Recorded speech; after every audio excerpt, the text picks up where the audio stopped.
चलो ध्यान से सुनना। Welcome to every student my YouTube channel.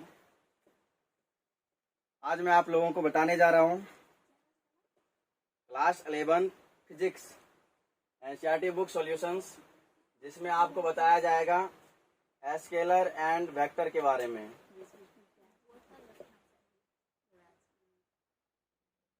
Scalar and vector, अदिश और सदिश। स्केलर एंड वेक्टर, इसे बोलिएगा आप लोग हिंदी में अदिश एवं सदिश। ये चैप्टर बहुत ही ज्यादा इम्पोर्टेंट है, वेरी वेरी इम्पोर्टेंट, क्योंकि क्लास 12th में इसका फुल्ली यूज है। डेरिवेशन के माध्यम से आपको इसका यूजेज बताया भी जाएगा और मैं आपको करवाऊंगा भी। ध्यान से सुनना। ये स्केलर एंड वेक्टर क्या होती है? ये एक भौतिक राशि है। कौन सी राशि है? भौतिक राशि। स्केलर एंड वेक्टर ये एक भौतिक राशि है। याद रखना बच्चों, फिजिकल क्वांटिटी। कौन सी क्वांटिटी? फिजिकल क्वांटिटी, भौतिक राशि। अब भौतिक राशि क्या है ये तो मैंने बता रखा है। भौतिक राशि फिर भी मैं एक बार बता देता हूँ। भौतिक राशि जैसे मैं, ये देखना ध्यान से, मैंने देखो इधर ये उंगली उठाया और एक उंगली ये उठाया, दोनों उंगली उठाया, और मैंने पूछा इस उंगली और इस उंगली में क्या फर्क है तो दोनों उंगली, तो कोई अंतर बताओ, कोई डिफरेंस बताओ। तो इस उंगली, ये वाले उंगली और ये वाले उंगली में किस चीज का डिफरेंस है? लंबाई का डिफरेंस है। किसका डिफरेंस है? लंबाई का डिफरेंस है। दोनों उंगली में लंबाई का डिफरेंस है, याद रखना, ठीक ना। किसकी डिफरेंस है? लंबाई का डिफरेंस। और लंबाई एक ऐसी है, आप बोलिए। हाँ, ये भी डिफरेंस है, लेकिन ये लंबाई का मापन भी संभव है। ये इसका गुणधर्म है। और याद रखना, भौतिक राशि के गुणधर्मों का मापन संभव होता है। फिजिकल क्वांटिटी ये होती है। भौतिक राशि को आप माप सकते हो, स्केलर को भी और वेक्टर को भी आप माप सकते हो, ध्यान रखना। और बाकी चीज को जिसे नहीं मापे जा सकते हो उसे वो फिजिकल क्वांटिटी नहीं होती है। जैसे कुछ एग्जांपल्स आते हैं, दोस्तों के बीच जो प्यार होती है उस प्यार को नहीं मापा जाता है, और ये बुक में कभी लिखा हुआ नहीं मिलता है। तो कुछ ऐसे भी एग्जांपल्स होते हैं जो भौतिक राशि नहीं है, और जो जिसके गुणधर्मों का मापन संभव नहीं है, वो भौतिक राशि नहीं है और उसे बुक में लिखा हुआ नहीं जाएगा। तो उम्मीद है आप समझ पाए होंगे। अदिश और सदिश यह एक भौतिक राशि है। कौन सी राशि है? भौतिक राशि है। तो आप समझ पाए होंगे भौतिक राशि क्या होती है। अभी मैं आपको बताने जा रहा हूँ स्केलर के बारे में। किसके बारे में? स्केलर के बारे में। स्केलर जो होती है अदिश होती है। ध्यान देना, एक एग्जाम्पल मैं लेता हूँ और आप लोगों को मैं बताता हूँ। ध्यान देना, ये प्यारा सा घर है आपका, नहीं, प्यारा सा घर है मेरा, और इस मेरे प्यारे से घर में एक चिंटू रहता है। क्या नाम है उसका? एक लड़का है जिसका नाम है चिंटू। ये प्यारा सा घर है मेरा, ये चौप, ये प्यारा सा घर है मेरा, ठीक। इस घर से 4 किलोमीटर की दूरी पर स्कूल है। क्या है? इस घर से 4 किलोमीटर की दूरी पर स्कूल है। ये घर, इस घर से 4 किलोमीटर की दूरी पर स्कूल है। मैंने यहाँ पर ये चिंटू इस जगह पर खड़ा है और बेचारा रो रहा है। मैं घर में आया और इस चिंटू को बताया, प्यारे चिंटू तुम क्यों रो रहा है? तो चिंटू ने बोला कि मेरे को स्कूल जानी है। कहाँ जानी है? स्कूल जानी है, और मुझे स्कूल पता नहीं है यहाँ से कितनी दूर है। तो मैंने चिंटू को बताया, चिंटू सुनो, ये कौन है? चिंटू। ये है प्यारा चिंटू।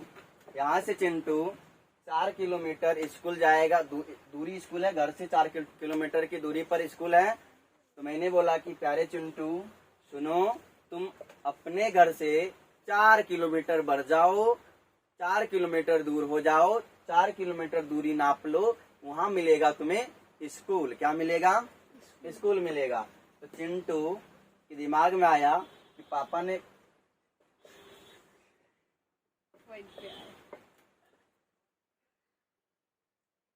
चिंटू के दिमाग में आया, चिंटू के दिमाग में एक बात आया कि मैं यहाँ से 4 किलोमीटर जाना है। मुझे यहाँ से कहाँ जाना है? कितनी दूरी जानी है? 4 किलोमीटर जानी है। चिंटू ने इधर जाना स्टार्ट किया। इधर आया चिंटू, 4 किलोमीटर चला। कितना चला? चिंटू इधर गया 4 किलोमीटर। चिंटू को पता नहीं था जाना किधर है, सिर्फ पता था 4 किलोमीटर चलनी। कितनी चलनी है? इधर।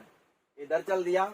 ऐसा हुआ चिंटू इधर ना जा करके चिंटू इधर आ गया, 4 किलोमीटर इधर चल गया अपने घर से। ऐसा भी नहीं हुआ 4 किलोमीटर अपने घर से इधर चला गया। ये रहा 4 किलोमीटर इधर, 4 किलोमीटर उधर, और 4 किलोमीटर चिंटू चला इधर। लेकिन कहीं भी स्कूल उसे नहीं मिला। 4 किलोमीटर इधर चल गया। स्कूल 4 किलोमीटर घर से दूर तो चला गया लड़का, लेकिन उसे उसका स्कूल नहीं मिला। क्यों? क्योंकि उसे यही बताया गया था कि 4 किलोमीटर अपने घर से दूर जाओ, स्कूल मिल जाएगी। अगर उसे एक बताया जाता है, क्या बताया जाता कि चिंटू ध्यान से सुनो, तुम अपने घर से 4 किलोमीटर एक निश्चित दिशा में जाना। कहाँ जाना? 4 किलोमीटर एक निश्चित दिशा, अर्थात ईस्ट डायरेक्शन। कौन सी डायरेक्शन में जाना? ईस्ट डायरेक्शन में जाना। तो आपको अपना प्यारा सा स्कूल मिल जाएगा, STC। समझ में आया? आपको अपना प्यारा स्कूल मिल जाएगा। ठीक है, इसने बता दिया। चिंटू फटाक से बैग उठाया, दौड़ के गया स्कूल, STC पहुंच गया। ये रहा। तो आपको पता चला कि जिसमें दिशा नहीं होती है, जिसमें दिशा नहीं होती उसकी गणना करना थोड़ी मुश्किल होती है। चिंटू को बता दिया गया था 4 किलोमीटर चले जाओ, किधर चला जाएगा? बेचारा परेशान हो गया चलते चलते, ठीक ना। तो ऐसा उसके साथ हुआ था। लेकिन वही अगर चिंटू को बता दिया जाता, क्या बता दिया जाता कि चिंटू तुम 4 किलोमीटर ईस्ट डायरेक्शन में जाओ, ईस्ट का मतलब पूरब दिशा में जाओ, तो तुम्हें तुम्हारा स्कूल मिल जाएगा। तो ये जो चिंटू चला है 4 किलोमीटर, कितना मीटर चला? 4 किलोमीटर। तो यहाँ पर ध्यान देना, परिमाण भी और दिशा दोनों आ रही है। परिमाण और दिशा दोनों आ रही है। तो याद रखना, ये जो वेक्टर होती है इसके पास होती है परिमाण। क्या होती है? परिमाण एवं दिशा। क्या होती है? परिमाण एवं दिशा दोनों होती है। जिस भौतिक राशि के पास परिमाण एवं दिशा दोनों होगी, वह भौतिक राशि क्या होगी? बताना ध्यान से। वेक्टर। क्या होगी? वेक्टर। जिस भौतिक राशि के पास परिमाण एवं दिशा दोनों होगा, वह क्या हो जाएगा? क्या हो जाएगा? बताओ। वेक्टर हो जाएगा। अब मैं बात कर लूं, आप लोगों को बताऊं स्केलर के बारे में। किसके बारे में? स्केलर के बारे में, अर्थात अदिश के बारे में। तो ध्यान से सुनना, अदिश क्या होती है? जैसे मैंने बोला कि यहाँ पर कोई वस्तु रखी है, यहाँ पर बैटरी रखी हुई है, और इस बैटरी का वजन है 30 kg। कितना kg? 30 kg। यहाँ पर जो बैटरी का द्रव्यमान है, वह द्रव्यमान कितना है? 30 kg। कितना है बताना? 30 kg। यहाँ पर बताना, ये जो 30 है यह अंकिक मान है। कौन सा मान है? अंकिक मान। ये हो जाएगा 30 न्यूमेरिकल वैल्यू। ये क्या हो जाएगा? न्यूमेरिकल वैल्यू हो जाएगा। समझ में आया? 30 क्या हो जाएगा? Numerical value. और यहाँ जो ये केजी है, ये केजी क्या हो गया? यूनिट। क्या केजी क्या हो गया? यूनिट। लेकिन द्रव्यमान के पास सिर्फ द्रव्यमान जो हो जाएगा, ये तो है राशि, लेकिन याद रखना ये सदिश राशि नहीं है। सदिश राशि इसलिए नहीं है क्योंकि इसके पास सिर्फ क्या है? परिमाण है। क्या है? परिमाण है। द्रव्यमान 30 kg पूर्व दिशा में नहीं हो सकती है। द्रव्यमान 30 kg पश्चिम दिशा नहीं हो सकती। द्रव्यमान के पास सिर्फ क्या होती है? परिमाण होती है, मैग्नीट्यूड होती है। क्या होती है? मैग्नीट्यूड होती है। तो समझ गया क्या होता है? सिर्फ और सिर्फ क्या होती है? मैग्नीट्यूड होती है। स्केलर याद रखना, एक ऐसी भौतिक राशि जिसके पास सिर्फ क्या होती है, परिमाण होती है। इसके पास क्या होती है, सिर्फ परिमाण होती है। ध्यान रखना क्या होती है, परिमाण। परिमाण को इंग्लिश में क्या बोलोगे, बोलना मैग्नीट्यूड, नहीं ट्यूड बोलते हैं इसे, ये हो जाएगा मैग्नीट्यूड हो गया, ठीक ना। इसके पास सिर्फ क्या होती है, मैग्नीट्यूड होती है। जिस भौतिक राशि के पास ओनली वन मैग्नीट्यूड होती है, परिमाण होती है, उसे क्या बोलते हैं, स्केलर बोलते हैं, अदिश राशि बोलते हैं। कौन सी राशि, अदिश राशि बोलते हैं। याद रखना, अदिश राशियों को, अदिश राशियों का बीज गणितीय योग किया जाता है। कौन सा योग, बीज गणितीय योग। क्या इसका बीज गणितीय योग, कौन सा योग, इसका बीज गणितीय योग किया जाता है। अलजेब्रिक मेथड से इसे जोड़ा जाता है, बीज गणितीय योग किया जाता। आप लोग समझ पाए होंगे। अदिश क्या होती है, इसके पास सिर्फ परिमाण होती, दिशा नहीं होगी। जिस भौतिक राशि के पास सिर्फ परिमाण होगी, दिशा नहीं होगी, उसे अदिश बोलेंगे। हाँ तो बोलिए बच्चे, आप कुछ क्वेश्चन कर रहे हैं, बोलिए क्या क्वेश्चन है आपका।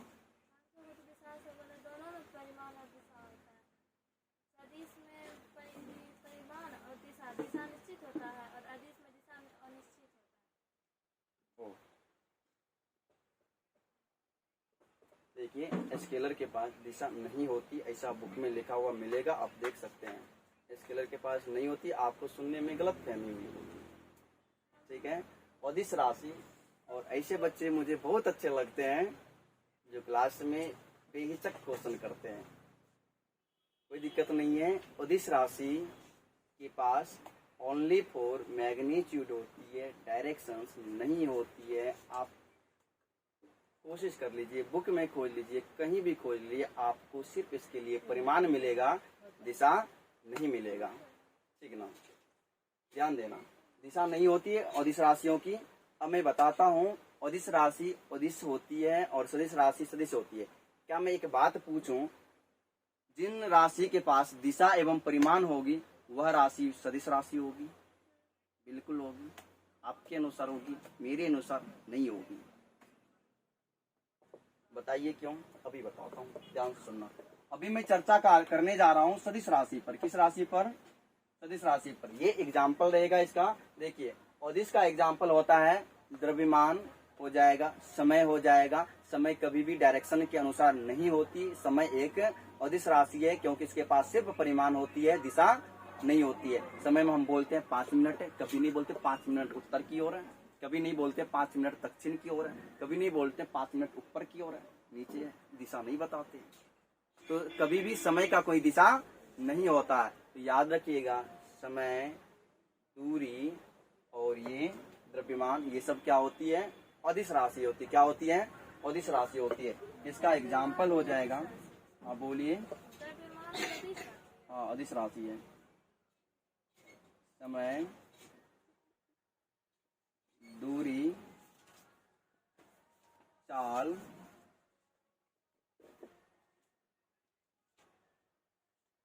आदि, ये सब हो जाएगी। ध्यान सुनना। स्केलर की बात ये हो गई। अभी मैं आप लोगों को बताने जा रहा हूँ वेक्टर के बारे में। स्केलर तो सिर्फ इतनी है, पूरे चैप्टर में हमें पढ़नी है वेक्टर। क्या पढ़नी है, वेक्टर पढ़नी है। ध्यान से सुनना, वेक्टर पूरे चैप्टर में हमें पढ़नी है, वेक्टर सदिश पढ़नी है। ध्यान से सुनना, सदिश। अब मैंने जैसे ही बताया था, क्या सदिश होती है, इसके पास, इस वेक्टर के पास जो होती है मैग्नीट्यूड भी होती है। क्या होती है, मैग्नीट्यूड अर्थात परिमाण, और साथ साथ इसके पास क्या होती है, दिशा। परिमाण एवं दिशा दोनों होती है, याद रखना। परिमाण एवं दिशा। दिशा को इंग्लिश में क्या बोलते हैं, डायरेक्शन। क्या बोलते हैं, डायरेक्शन। ये हो गया मैग्नीट्यूड, परिमाण, डायरेक्शन, दिशा। समझ में आ गया। जिस भौतिक राशि के पास मैग्नीट्यूड एवं डायरेक्शन दोनों होगा, वह भौतिक राशि क्या होगा, वेक्टर होगा। अब मैं एक क्रिस्टल क्लियर एग्जांपल दे रहा हूं आप लोगों के लिए। जैसे मैंने यहाँ पर कोई ब्लॉक रखा, ये क्या है, कोई ब्लॉक। और ध्यान से सुनना, ये कोई ब्लॉक रखी हुई है और इस ब्लॉक के ऊपर लगाया जाएगा बल। क्या लगाया जाएगा? बल। कोई लड़का इधर 5 न्यूटन का बल लगा रहा है इस ब्लॉक के ऊपर। कितने न्यूटन का बल लगा रहा है इस ब्लॉक के ऊपर? बताना। कोई लड़का इस ब्लॉक के ऊपर 5 न्यूटन का बल उस डायरेक्शन में लगा रहा है, इस डायरेक्शन में। और कोई लड़का इस ब्लॉक के ऊपर बल लगा रहा है इसके विपरीत डायरेक्शन में 5 न्यूटन का। कितने न्यूटन का? 5 न्यूटन का। बल का SI मात्रक न्यूटन होती है। और बताओ, कोई लड़का है, ये रहा, ये कोई लड़का है, बालक है, नादान है अभी, ठीक ना। और क्या कर रहा है? ये बल लगा रहा है उस डायरेक्शन में। और यहाँ पर भी कोई बालक है और ये बालक क्या कर रहा है? बल लगा रहा है। क्या कर रहा है? ये बालक बल लगा रहा है। ध्यान से रखना, ये हो जाएगा ये इस डायरेक्शन में। दोनों कितने न्यूटन का बल लगा रहा है? 5 न्यूटन का। दोनों लड़का, एक इस डायरेक्शन में, दूसरा उसके विपरीत डायरेक्शन में बल लगा रहा है। इधर जो जाएगा, इधर का डायरेक्शन ये होती है ईस्ट। क्या होती है? ईस्ट। ये लड़का इस ब्लॉक के ऊपर जो बल लगा रही 5 न्यूटन का, वो इस डायरेक्शन में लगा रही पूरब दिशा में। और ये लड़का जो मोटा सा है वो भी 5 न्यूटन का ही बल लगा रहा है इस डायरेक्शन में। वो कितने न्यूटन का लगा रहा है? 5 न्यूटन का ही बल लगा रहा है। 1 मिनट, इधर जो बल लग रही है वो कितने न्यूटन का लग रही है? बोलो, 5 न्यूटन का। और इधर जो बल लग रही है वो कितने न्यूटन का लग रही है? 5 न्यूटन का। एक क्वेश्चन करता हूँ मैं आपसे, ध्यान से सुनना। तो आपके मन में जो क्वेश्चन आएगा कि एक लड़का उधर बल लगा रही, दूसरा लड़का इधर बल लगा रही, टोटल नेट बल कितना लग रहा है? यहाँ पर नेट बल कितना आएगा, कितना लगेगा? तो बोलेंगे कि दोनों का बल एक दूसरे के विपरीत दिशा में लग रही है ना, लग रही है। तो यहाँ पर क्या हो जाएगा? 5 न्यूटन का बल ये इस लड़का का इस डायरेक्शन में और उस लड़का का बल उस डायरेक्शन में लग रही है। तो दोनों बल एक दूसरे को क्या कर देगा? निरस्त कर देगा, खत्म कर देगा। समझना ध्यान से, दोनों बल एक दूसरे को क्या कर देगा? निरस्त कर देगा, खत्म कर देगा। अर्थात F नेट जो आएगी, अर्थात नेट बल जो लगेगी वो क्या लगेगी? शून्य। क्या लगेगी? शून्य लगेगी। क्यों? क्योंकि ध्यान देना, मैं यहाँ पर कराऊं, एक स्टूडेंट आया, नहीं मैं यहाँ पर करा रही हूँ, समझ लीजिए मैं किसी स्टूडेंट के घर पे गया, मैं रास्ते में था, रोड पे कराता, एक स्टूडेंट आया, उस स्टूडेंट ने पकड़ा कि नहीं सर आप मेरे घर पे चलो। दूसरे स्टूडेंट ने मेरा हाथ पकड़ा, नहीं सर आप मेरे घर पे चलो। दोनों लड़का आपस में झगड़ने लगा, मेरा दोनों हाथ पकड़ लिया, दोनों ने सेम बल लगाया, सर मेरे घर पे चलो, सर मेरे घर पे चलो। दोनों ने इधर खींचा, मैं वहीं पर आ गया, क्योंकि दोनों का बल क्या था? शून्य हो गया था। अर्थात समान बल एक दूसरे के विपरीत दिशा में लगेगा तो वस्तु पर कोई परिवर्तन नहीं आएगा। समझ में आया? यहाँ पर ऐसा यहाँ पर होता है। देखो, बल के पास दिशा होती, बल मैंने बताया था ना, ये लड़का 5 न्यूटन का बल पूर्व दिशा में लगा रहा और ये लड़का 5 न्यूटन का बल पश्चिम दिशा में लगा रहा है। तो टोटल बल कितना लग गया? 0। कितना लग गया? 0। अब बताओ ये वस्तु के स्थान में कितना का परिवर्तन आएगा? कितना का चेंजिंग आएगा? कितना दूर जाएगा ये वस्तु? चेंज ही नहीं होगा, क्योंकि फोर्स इस पर कितना लग रहा है? 0 लग रहा है। अर्थात इस वस्तु की स्थिति में कोई परिवर्तन नहीं आएगा और मैं वहीं का वहीं खड़ा रह जाऊंगा, किसी स्टूडेंट के घर नहीं जाऊंगा। समझ में आई बातें? ये देखना, ये था इसके पास, ये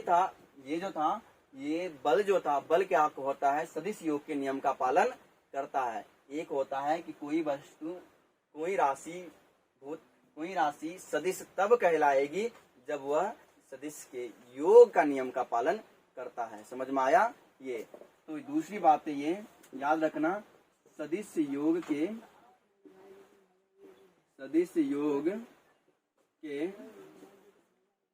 नियम, सदिश योग के नियम का क्या करता हो? पालन करता हो। याद रखना, कौन सा योग का नियम पालन करता हो? सदिश योग का नियम। अगर कोई राशि सदिश तभी कहलाएगी जब उसके पास परिमाण हो, दिशा हो और साथ साथ वह सदिश योग के नियम का पालन करता हो। याद रखना, अगर किसी भौतिक राशि के पास अगर सिर्फ दिशा है और परिणाम भी है तो वह भौतिक राशि सदिश हो सकती, लेकिन 100% नहीं हो सकती। क्यों? क्योंकि वह सदिश योग के अगर नियम का पालन नहीं किया तो वह भौतिक राशि सदिश राशि नहीं है। अभी मैं इसका एग्जाम्पल देता हूँ ना, ऐसी कौन सी भौतिक राशि है जो सदिश राशि नहीं है, परिणाम और दिशा दोनों होते हुए। ध्यान से सुनना, मजा आ जाएगी। क्या सर, एक एग्जाम्पल देता हूँ। एग्जाम्पल ये है, तुम लोगों ने नाम सुना होगा विद्युत धारा का। किसका? कभी पढ़े हो इसे? इसका मात्रा क्या होती है? एम्पियर। क्या होती है? एम्पियर होती है ना।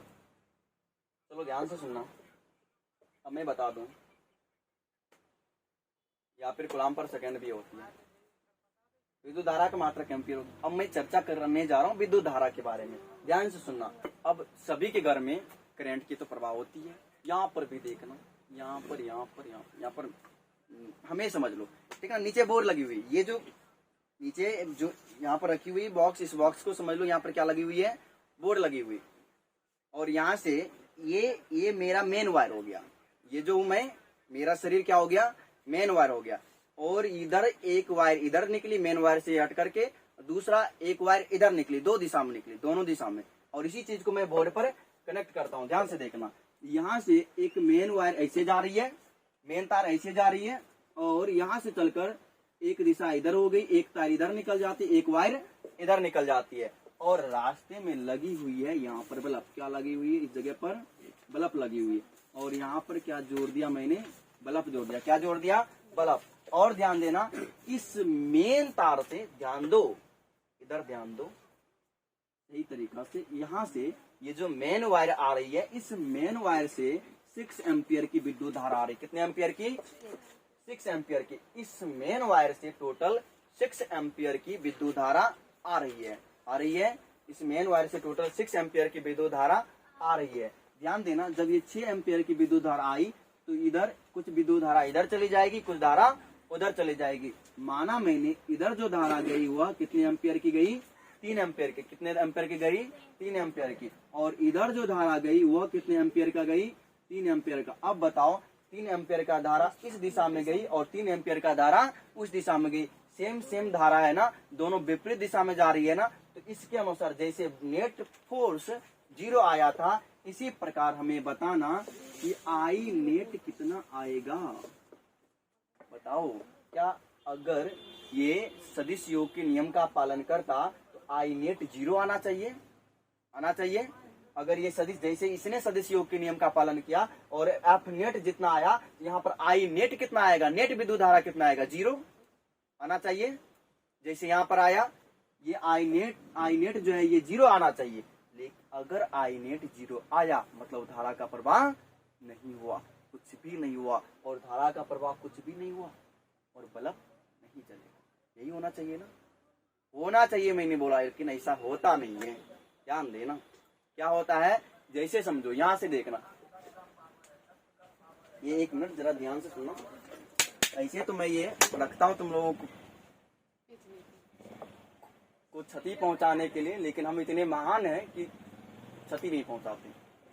ध्यान से सुनना, ये देखना, ये उधर से मेन वायर आ रही है, और ये मेन वायर एक इधर चल के इसमें बट गई है, और इधर इसमें चल गई। तो धारा 2 भागों में बट गई, दोनों का दिशा विपरीत हो गया, अलग अलग हो गया। तो धारा क्या हो जाना चाहिए? खत्म हो जाना चाहिए, मतलब बल्ब का जलना नहीं चाहिए था। लेकिन फिर भी क्या हो रहा है, यहाँ पर जो दोनों बल्ब लगी हुई है, दोनों का दोनों बल्ब जल रही है, जबकि जलना नहीं चाहिए सदिश योग के नियम के अनुसार। अर्थात विद्युत धारा सदिश राशि नहीं है। समझ में आया? विद्युत धारा सदिश राशि नहीं है। विद्युत धारा सदिश राशि क्यों नहीं है? क्योंकि इसके पास परिमाण एवं दिशा दोनों है, परंतु ये सदिश योग के नियम का पालन, अदिश राशि है। दिशा तो आ जाता है, लेकिन मैंने क्या बताया, वह सदिश, कोई राशि सदिश तभी होगा जब वह परिणाम एवं दिशा दोनों है, लेकिन वह सदिश योग के नियम का भी पालन करे। चाल देख लेते हैं। चाल जो हो जाएगी, चाल का फॉर्मूला क्या होती है? दूरी बट्टा समय, अदिश हो जाएगी। चाल में कैसे? चाल किस दिशा में?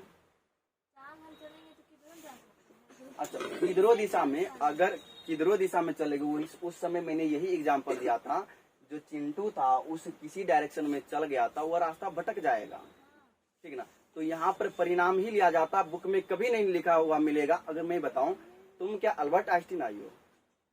मैं ये पूछ रहा हूँ, बुक से तुम ज्यादा जान रही हो। मैं आपको, अगर मैं तुम्हें इस चीज को बुक में दर्शा दूं और 100% सभी बुकों में ऐसा मिलेगा, तो हमको विशाल सर पढ़ाए थे और हम ऑनलाइन क्लास पे भी पढ़े। Very good. देखो, ज्यादातर यही होता है कि इस एग्जाम्पल के तौर पर सदिश में अदिश में दिशा नहीं दर्शाई जाती है, क्योंकि उसमें ज्यादातर जो चर्चा होती, जिक्र होती है, वो उसके मैग्नीट्यूड की होती है।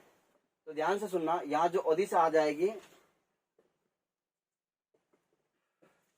ये हो जाएगा। वेक्टर के पास परिणाम और दिशा दोनों होती है और सदिश योग के नियम का पालन भी करती है। चलो मैं इसे मिटा देता हूं और ये हो गई।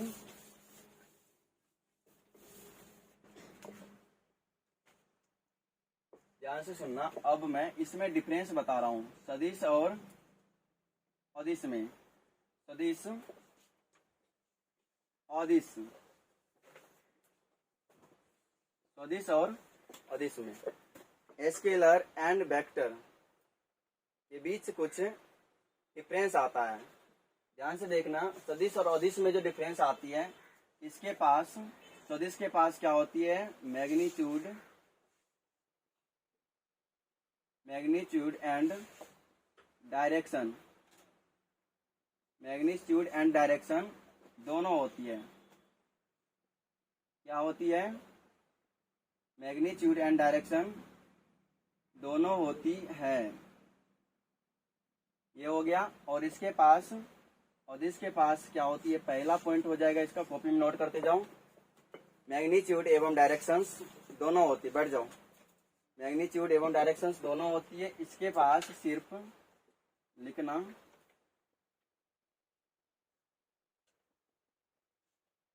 इसके पास सिर्फ मैग्नीट्यूड होती है। क्या होती है, सिर्फ मैग्नीट्यूड होती है। दूसरी बात है, ये याद रखना, मैग्नीट्यूड और डायरेक्शन दोनों होती है, इसके पास सिर्फ जो होती है मैग्नीट्यूड होती है। अब ये सदिश योग के नियम का पालना करता है। सदिश योग के नियम का पालना करता है, और ये करता है बीज गणितीय योग के नियम का पालना। बीज गणितीय योग के नियम का पालना करती है। सदिश जो हो गया, ये सदिश योग के नियम का पालना करती है, और दूसरा बीज गणितीय योग के नियम का पालना करती है। एक सदिश योग के नियम का पालना, दूसरा बीज गणितीय योग के नियम का पालना करती है। ये हो जाएगी, इसका डिफरेंस हो जाएगी। इसे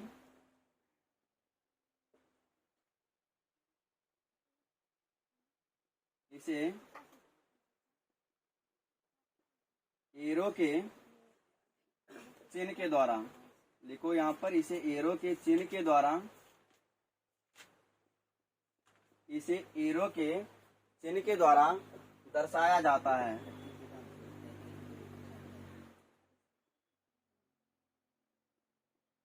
इसे एरो के चिन्ह के द्वारा दर्शाया जाता है।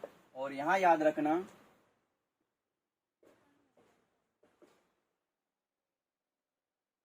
इसे एरो के चिन्ह के द्वारा दर्शाया जाता है। फॉर एग्जाम्पल इसे लिख लेना, ये हो जाएगा इसका, ये एरो का चिन्ह हो गया, एरो का साइन हो गया, और ये हो जाएगा, ये जो एरो का साइन है, एरो का आगे जो शीर्ष होता है, आगे वाला जो तीर होता है उसे हेड कहा जाता है। शीर्ष क्या बोलते हैं? हेड, या फिर हिंदी में इसे शीर्ष कहते हैं। और इसे बोलते हैं एरो, सॉरी एरो ने, इसे टेल बोलते हैं। टेल का मतलब पूंछ हो जाएगा और हेड का मतलब शीर्ष हो जाएगा। इसका कोई निश्चित चिन्ह नहीं है, इसका कोई निश्चित चिन्ह नहीं है, निश्चित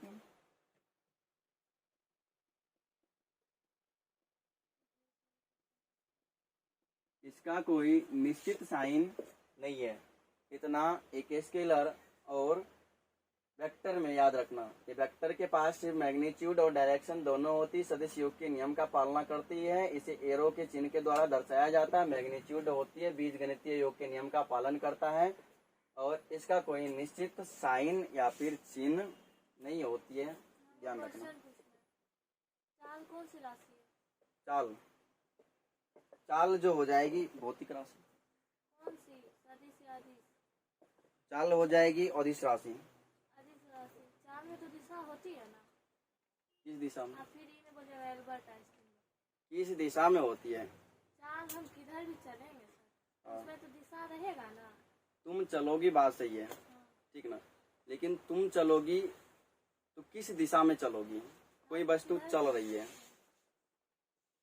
ठीक है, ट्रेन चल रही है, 50 की स्पीड से चल रही है, लेकिन कभी ये नहीं कहा जाता कि ट्रेन 50 किलोमीटर प्रति घंटा की रफ्तार से पूर्व दिशा में जा रही है। ऐसा सुनी?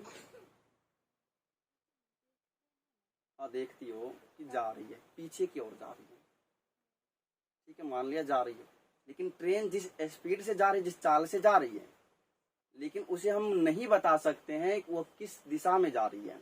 दिशा हमारे पास कितनी होती है? 4 होती है। कोई दिशा में जाइए ना करेगा ट्रेन। अच्छा, वो बताओ किस दिशा में जा रही है? चाहे किसी दिशा में जाए। चाल से हम ये तय नहीं कर सकते वो किस दिशा में जा रही है, सीधी सी इतनी बात है। चाल से हम ये नहीं कह सकते हैं कि वो किस दिशा में जा रही है। हाँ, तो दिशा होता है ना, लेकिन अनिश्चित होता है। देखो, जैसे मैंने अभी एग्जाम्पल उससे पहले ही दे दिया था, कोई व्यक्ति को तुम बता दो यहाँ से 40 किलोमीटर चले जाओ, तो वो किसी ना किसी डायरेक्शन में जाएगा, लेकिन ये नहीं बता सकते वो किस डायरेक्शन में गया, कहाँ गया, फैसला नहीं होती। इसलिए इसे माना जाता है कि जो अदिश होती है ना, उसके पास कोई दिशा नहीं होती।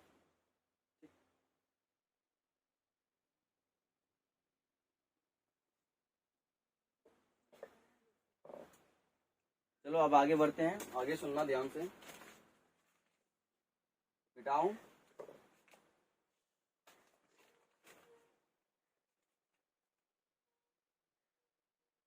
उतार ले।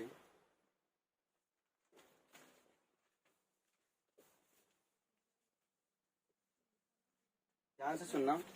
अब कुछ स्पेशल वेक्टर्स हैं, प्रॉपर वेक्टर जिसका नाम याद रखना। पहला एक वेक्टर्स है जिसका नाम होता है इक्वल वेक्टर्स। कौन सी वेक्टर? इक्वल वेक्टर, याद रखना।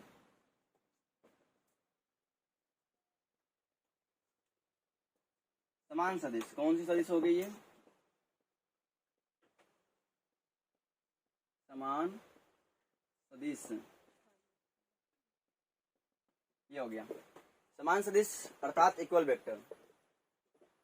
एक वेक्टर मैं ले रहा हूं, याद रखना, ये वेक्टर है और इसका जो परिमाण है ये इस डायरेक्शन में जा रही है दोनों, और ये 5 न्यूटन का बल पूर्व दिशा में लग रही है। ये वेक्टर है। और दूसरा वेक्टर कोई मैंने लिया, ये भी इस डायरेक्शन में ही जा रही है। किसी वस्तु पर ये वेक्टर बल लगा रही है। कोई व्यक्ति किसी वस्तु पर, जैसे मैंने यहाँ पर कोई वस्तु ले लिया, ध्यान से सुनना, ये कोई वस्तु है, ये रहा, और इस वस्तु पर एक वेक्टर, कोई व्यक्ति ईस्ट डायरेक्शन में पूर्व दिशा में 5 न्यूटन की बल लगा रही है। कितने न्यूटन की? 5 न्यूटन की बल लगा रही है। और कोई व्यक्ति इसी वस्तु पर 5 न्यूटन की बल उतना ही न्यूटन का बल उसी दिशा में लगा रही है। अर्थात यहाँ पर दोनों वेक्टर का दिशा क्या होगा, बराबर होगा। अर्थात दोनों एक ही दिशा में जा रही होगी और दोनों का परिमाण क्या होगा, सेम होगा। दोनों का परिमाण, जब दो वेक्टर की दिशा और परिमाण दोनों सेम होगा तो वह वेक्टर कौन सी होगी, समान वेक्टर, इक्वल वेक्टर। समझ में आया। जब दो वेक्टर में दोनों की दिशा एवं दोनों की परिमाण समान होगी तो वह वेक्टर हो जाएगी इक्वल वेक्टर। ये दोनों वेक्टर कौन सी हो जाएगी, इक्वल वेक्टर। इस वेक्टर का नाम देता हूँ वेक्टर ए है ये, और ये वेक्टर बी हो जाएगा। इसे वेक्टर ए पढ़ोगे और इसे वेक्टर बी पढ़ोगे। और यहाँ पर परिमाण एवं दिशा समान होगा, परिमाण एवं दिशा समान होगा तो वह वेक्टर इक्वल वेक्टर हो जाएगी। दूसरी वेक्टर आती है, उस वेक्टर का नाम है अनइक्वल वेक्टर। अनइक्वल वेक्टर कौन सी वेक्टर है वो, अनइक्वल वेक्टर। इसे बोलते हैं होता समान सदिश, ये हो जाएगा असमान सदिश। कौन सी सदिश हो जाएगी, असमान सदिश। एक होती है इक्वल, दूसरी होती है अनइक्वल। समान सदिश एवं असमान सदिश। याद रखना, असमान सदिश एक ऐसा सदिश होती है जिसका दिशा या फिर परिमाण दोनों क्या हो, विपरीत हो, उसे बोलेंगे असमान सदिश। जैसे ये वेक्टर पूर्व दिशा में जा रही है और इसका जो इस पर ये जो वेक्टर जा रही है इस दिशा में, ये भी किसी वस्तु पर बल लगाते हुए जा रही है। ध्यान से सुनना, इसका है ये 10 न्यूटन का बल लगाते हुए जा रही है और कोई दूसरा वेक्टर है वह इस वस्तु पर इस दिशा में बल लगा रही है। कोई व्यक्ति इस वस्तु पर इस दिशा में बल लगा रही है तो यहाँ पर बल का जो दिशा हो जाएगा वो भी पूरब में ही होगा, तो पूरब में होगा। लेकिन ध्यान रखना, ये इसका जो परिमाण होगा वो मान लिया कितने न्यूटन का है, 12 न्यूटन का। कितने न्यूटन का बल लगा रहा है, 12 न्यूटन का। यहाँ पर जो बल पूरब दिशा में लग रही है वह बल कौन सी राशि हो जाएगी, बल तो है सदिश राशि, लेकिन ध्यान रखना बस ये कि ये दोनों वेक्टर जो आ रही है वह दोनों वेक्टर असमान होगी। क्यों, भले दिशा दोनों का समान है लेकिन इसका परिमाण असमान है। जब दोनों का परिमाण एवं दिशा समान होती तो वह क्या हो जाती, इक्वल। या फिर इसमें क्या हो जाएगी, जब दोनों का दिशा एवं परिमाण समान ना हो या फिर दिशा ही समान ना हो तो इसी वेक्टर को क्या बोलेंगे, अनइक्वल वेक्टर। यहाँ पर दिशा या परिमाण समान नहीं होता, दिशा या परिमाण समान नहीं होता है, समान नहीं होता है दिशा और परिमाण। दिशा और परिमाण ये दोनों समान नहीं होता। समझ में आ गई, कोई दिक्कत नहीं ना। अब ये तो हो गया अनइक्वल वेक्टर। इस अनइक्वल के बाद जो वेक्टर आती है उस वेक्टर का नाम है, अनइक्वल के बाद एक वेक्टर आती है उस वेक्टर का नाम होता है पैरेलल वेक्टर। कौन सी vector, parallel vector. Parallel vector कौन सी वेक्टर है वो, पैरेलल वेक्टर। इस पैरेलल वेक्टर को हम लोग कहते हैं समान सदिश। कौन सा सदिश बोलेंगे, समान समांतर सदिश। कौन सा सदिश बोलेंगे, समांतर सदिश। अर्थात बोलना ये हो जाएगा आपका पैरेलल वेक्टर अर्थात समांतर सदिश। ये पैरेलल वेक्टर समांतर सदिश क्या होती है, सुनना। यहाँ पर मैं यहाँ पर बता रहा हूँ, ये वेक्टर ध्यान से देखना और ये वेक्टर ध्यान से देखना। दोनों का दिशा सेम ही है और दोनों की दिशा सेम है। बस बात यह है कि ये दोनों वेक्टर हर हमेशा, इन दोनों वेक्टर की बीच की दूरी हर हमेशा समान रहेगी। क्या रहेगी, समान रहेगी। जब दो वेक्टर की दिशा एवं परिमाण दोनों सेम हो और वह परिमाण सेम ना हो तो कोई दिक्कत नहीं है। जब दो वेक्टर का दिशा सेम हो और बस उनके बीच की दूरी हर हमेशा क्या होगी, समान होगी, तो ऐसे वेक्टर को क्या बोलेंगे, पैरेलल वेक्टर अर्थात समांतर सदिश बोलेंगे। ये वेक्टर हो जाएगी पैरेलल वेक्टर। इस वेक्टर का नाम दे रहा हूँ, ये वेक्टर ए है और ये वेक्टर बी है। यहाँ पर लिख दोगी, यहाँ वेक्टर ए एवं वेक्टर बी समांतर सदिश है। वेक्टर ए एवं वेक्टर बी कौन सा सदिश है? समांतर सदिश है। वेक्टर ए एवं वेक्टर बी समांतर सदिश है। समझ में आ गई? अब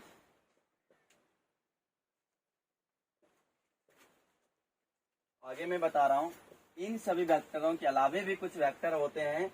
उस वेक्टर का नाम है पैरेलल के बाद नूल वेक्टर। याद रखना, कौन सी वेक्टर है वो? नूल वेक्टर। ये जो नूल वेक्टर दिख रही है ना, ये नूल वेक्टर, बस याद रखना। नूल वेक्टर का मतलब होता है, हिंदी में इसे बोलते हैं शून्य सदिश। कौन सा सदिश? शून्य सदिश इसे बोलते हैं।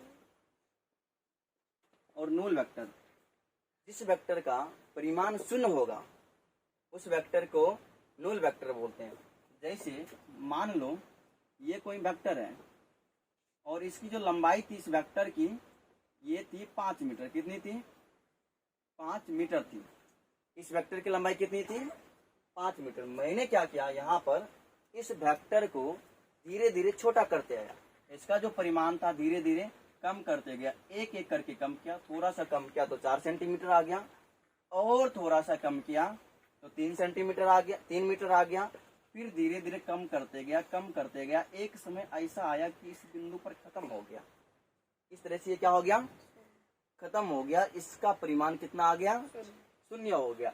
अब ये जो वेक्टर तुम्हें दिख रहा है ना, ये वेक्टर का परिमाण शून्य है, तो ये वेक्टर, लेकिन इसका परिमाण क्या हो गया? शून्य हो गया। तो इसका, जिस वेक्टर का परिमाण शून्य हो जाएगा, वह वेक्टर एक बिंदु बन के रह जाएगा। क्या बन के रह जाएगा? याद रखना, जिस वेक्टर का परिमाण शून्य होगा वह वेक्टर क्या बन के रह जाएगा? बिंदु बन के रह जाएगा। और याद रखना, नूल वेक्टर का दिशा अनडिफाइन है।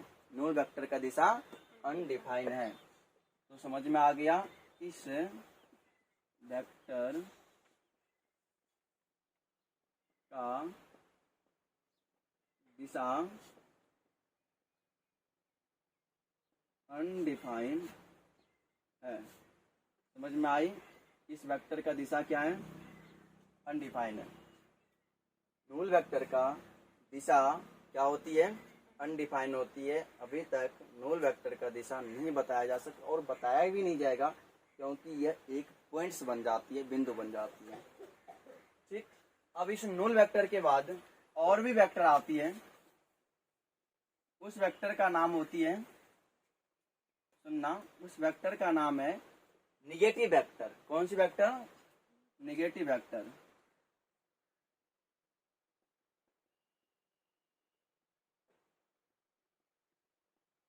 निगेटिव वेक्टर को हिंदी में हम लोग कहते हैं ऋणात्मक सदिश। कौन सी सदिश?